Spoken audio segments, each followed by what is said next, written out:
శ్రీమతే రామానుజాయ నమః. భగవత్ రామానుజులకు శిష్యులుగా మారిన ఇద్దరు అద్వైత పండితులు ఎవరు? ఈనాటి ప్రశ్న. రామాయణ కాలక్షేపం జరుగుతూ ఉన్నది. ఆ రామాయణంలో విభీషణునికి రాముడు అభయప్రదానం చేసిన ఘట్టం శ్రీ రామానుజులకు శ్రీశైలపూర్ణుల సన్నిధిలో పాఠ ప్రవచనంగా జరుగుతోంది. ఆ రామచంద్రస్వామి కృప ఎంత విచిత్రంగా ఫలిస్తుందో చెప్పలేము. పెరుమాళ్ళు అర్చారూపంగా వచ్చి దర్శనమిచ్చారు. దక్షిణ మదురైకి పశ్చిమ దిక్కులో కృతమాలా నదీ తీరాన కురువిత్తురై అని ఒక ఊరుంది. అక్కడ విశ్వంభరుడనే భక్తునికి కలలో సాక్షాత్కరించగా అదే క్రమంలో అతడు నిర్మించుకొని ఆరాధించిన శ్రీరామ పరివారం విభీషణ అభయప్రధాన సన్నివేశంతో అత్యారూపంగా ఉండేది. శరణాగతి సమయంలో శ్రీరామునితో సీతమ్మ లేదు గదా, అందుకే ఆ పరివారంలో కూడా సీతమ్మ లేకుండానే ఉండేది.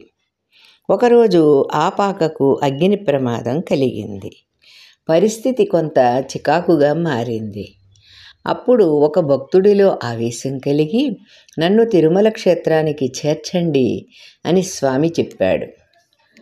దైవవాక్కుని ఆధారం చేసుకుని మార్గాదులు తెలియకపోయిన కొందరు భక్తులు ఆ విగ్రహాలను తిరుపతికి తెచ్చి పాఠం చదువుకుంటున్న శ్రీరామానుజుల దగ్గరికి చేర్చగలిగారు. భక్తులు చేయగలిగినది ఏమీ తెలియక ఆ విగ్రహాలను భగవద్ రామానుజుల వారి సన్నిధిలో అర్పించారు. ఆ అర్చామూర్తుల సన్నివేశం సరిగ్గా పాఠం జరుగుతున్న సన్నివేశాన్నే వివరిస్తున్నది. ఎలాగంటే, ఇతని వల్ల మా రాముడికి ఏమైనా అపాయం కలుగుతుందేమో అన్నట్లుగా అంగదుడు విభీషణుని కేసి ఆకాశం వైపు చేయి చూపిస్తున్నాడు. సుగ్రీవుడు నమస్కరించి శత్రుపక్షం వాడితడు. సోదరుని వదలి వచ్చిన వాడిని నమ్మవేలు లేదని ప్రార్థిస్తున్నాడు. లక్ష్మణస్వామి పక్కనే చేతులు కట్టుకుని నిలబడి ఉన్నాడు. ఆంజనేయ స్వామి ఎవరి మీద పక్షపాతం లేకుండా ముఖం దగ్గర కుడి చేతిని పెట్టుకుని, రామా, నీవడిగావు గనుక నా అభిప్రాయాన్ని విన్నపం చేస్తున్నా అన్నట్లుగా వినయంతో కనిపిస్తున్నాడు. శ్రీరామానుజులు శ్రీశైలపూర్ణులు కూడా విభీషణ శరణాగతి ఘట్టాన్నే పరిశీలిస్తున్నప్పుడు సరిగ్గా అదే సన్నివేశంతో అర్చారూపుడైన శ్రీరామచంద్ర స్వామి దర్శనమిచ్చినందుకు చాలా సంతోషించారు. కొండ మీద శ్రీనివాసుడు ఈ రాముడు వేరు కాదు కనుకనే ఇక్కడికి చేర్చమని ఆదేశించాడని గుర్తించారు. సీతమ్మ వారి మూర్తిని కూడా నిర్మించి ఆ సన్నివేశంలో స్వామితో చేర్చారు. శ్రీ భగవద్ రామానుజులు శ్రీనివాసుని ఆలయంలోనే ఈ మూర్తులను శాస్త్ర విధానంతో ప్రతిష్ఠించి కళ్యాణోత్సవాన్ని జరిపి ఆరాధనా వ్యవస్థను ఏర్పరిచారు. ప్రతి సంవత్సరం శ్రీరామనవమికి మరునాడు ఆ సీతారామచంద్రమూర్తులకు కళ్యాణోత్సవం జరగాలని అనంతాళ్వార్లకు అధికారులకు ఆదేశించారు శ్రీ భగవద్ రామానుజులు.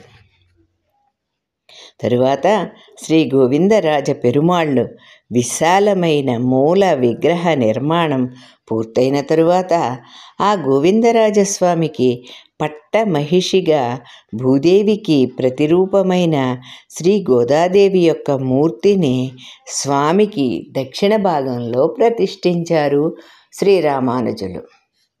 కొండపైన జరిగే శ్రీనివాసుని ఉత్సవాలకు అడ్డు లేకుండా శ్రీ గోవిందరాజుల ఉత్సవాలు జరిగేలా ఏర్పాటు చేయించారు. ఆళ్వార్లు పర్వతారోహణం చేయకుండా క్రింద నుండే మంగళాశాసనం చేశారు కనుక వారిని ఈ ఆలయంలో పర్వతాభిముఖులుగానే ప్రతిష్ఠ చేశారు. యాదవరాజు శ్రీ భగవద్ రామానుజులకు అభిమత శిష్యుడయ్యాడు. ఆచార్యుల ఆదేశాన్ని, సంకల్పాన్ని కూడా పూర్తిగా గుర్తించి పనిచేస్తుండేవాడు. ఆ గోవిందరాజ పెరుమాళ్లకు విశాలమైన వీధులను, గోపుర ప్రాకార మండపాదులను నిర్మించాడు. ఆచార్యులైన భగవద్ రామానుజుల పేరుతోనే శ్రీరామానుజపురము అని ఆ నగరాన్ని నామకరణం చేశాడు. వారి ఆదేశం ప్రకారం అంతా ఏర్పాటు చేశాడు. శ్రీ వెంకటేశ్వర స్వామి, శ్రీ గోవిందరాజస్వామి ఇద్దరునూ తోడుగా ఉండి లోకాన్ని అనుగ్రహించాలని సంకల్పించి ఉంటారు. అందుకే సహోదరులుగా, ఏక కుటుంబంగా ఆశ్రితులకు అందారు. కొండపైన శ్రీనివాసుని సన్నిధిలోనూ, కొండ దిగువన గోవిందరాజస్వామి సన్నిధిలోనూ నిత్య సేవాకాలం ఒకేలాగా జరగాలని భగవద్ రామానుజులు ఒకే దివ్య దేశంగా వ్యవస్థ చేశారు.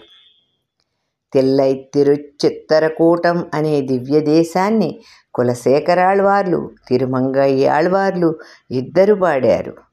ఆ పాటలుండే దశకాలను శ్రీ గోవిందరాజుల సన్నిధిలోనూ, శ్రీనివాసుని సన్నిధిలో కూడా అనుసంధానం చేయాలని ఏర్పాటు చేశారు స్వామి శ్రీరామానుజులు. వరాహపురాణంలోని వెంకటేశ్వర అష్టోత్తర శతనామావళిలో గోవిందాయ నమో నిత్యం శ్రీనివాసాయ తే నమః అని గానం చేశాడు వ్యాస మహర్షి. ఆ ఋషి వాక్యాన్ని నిజం చేస్తూ శ్రీనివాసుడికి, గోవిందరాజులకి సన్నిహితమైన సంబంధం ఉందని శ్రీరామానుజులు నిరూపించారు. ఈనాటి ప్రశ్నకు సమాధానం: భగవద్ రామానుజులకు శిష్యులుగా మారిన ఇద్దరు అద్వైత పండితులు, యజ్ఞమూర్తి ఒకరు, యాదవ ప్రకాశకులు రెండవ వారు. మరికొన్ని విషయాలు తరువాతి భాగంలో తెలుసుకునే ప్రయత్నం చేద్దాం. సుశీలారాణి.